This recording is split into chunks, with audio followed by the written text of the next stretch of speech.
साहिल news ते हिन वक़्तु तव्हांखे अरबी समुंड में पैदा थींदड़ सामूंडी तूफ़ान तोक़ताई जी सूरत हाल खां आगाह कंदासीं। पाकिस्तान जी सामूंडी पटीअ में सामूंडी तूफ़ान जो ख़तरो हिन वक़्तु टरी वियो आहे ऐं तूफ़ान जो रुख़ भारतीय इलाइक़े गुजरात में आहे। इन हवाले सां वधीक तफ़सील मालूम करियूं था सजाद अली शाह खां। जी सजाद शाह, वधीक कहिड़ा तफ़सील आहिनि सामूंडी तूफ़ान जे हवाले सां, नाज़रीन खे आगाह कजो। जी बिल्कुलु वारिस, तव्हांखे ॿुधाईंदो हलां त सामूंडी तूफ़ान तोक़ताई जेको आहे उनजो ख़तरो टरी वियो आहे ऐं ॿुधाए पियो वञे त सामूंडी पट्टी में तूफ़ान परे खां गुज़रंदो। इन सिलसिले में कराची समेत साहिली पट्टी वारे इलाइक़नि ठठो, सुजावल, बदीन, केटी बंदर, बघाण, ॻाढ़रो, खारो छाण, जाती, शाह बंदर समेत ॿियनि इलाइक़नि में सुबुह सवेर खां ई मिटी जो तेज़ तूफ़ान हली रहियो आहे। जंहिं त मौसमियात खाते ॿुधायो आहे त तूफ़ान जो रुख़ भारती गुजरात ॾांहुं आहे, जंहिं करे किथे किथे बरसाति पवण जा इम्कान पिणु आहिनि।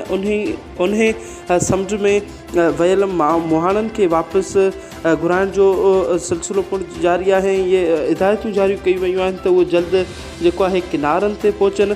ॿिए पासे इम्कानी तूफ़ान सबबि साहिली पट्टी में मिटी जे तूफ़ान तबाही मचाए ज़िंदगी मफ़लूज करे छॾी आहे। तूफ़ान सबबि केतिरनि ई घरनि जूं छितूं जेकियूं आहिनि उहे उॾामी वियूं आहिनि ऐं कार वहिंवार में पिणु ॾुखायूं थी रहियूं आहिनि। जे त सुभाणे खां साहिली इलाइक़नि ऐं थर पार्कनि में बरसाति पवण जा इम्कान मौजूदु आहिनि। जी सजाद शाह, वॾी महिरबानी, तव्हां तफ़सील खां आगाह कयो।